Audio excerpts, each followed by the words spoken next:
Hello, in this video, we will learn how to block a YouTube channel easily. Don't forget to like the video and subscribe to the channel, and enable notifications to receive updates.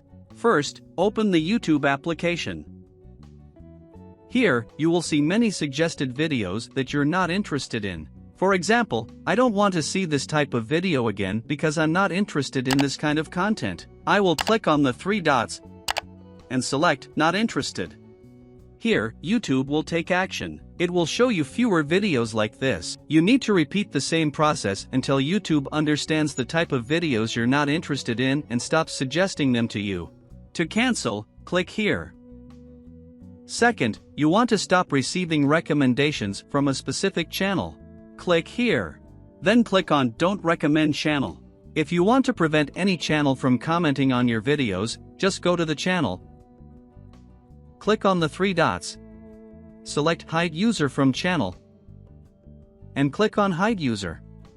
Now, all the old and future comments from that user will be hidden from your channel.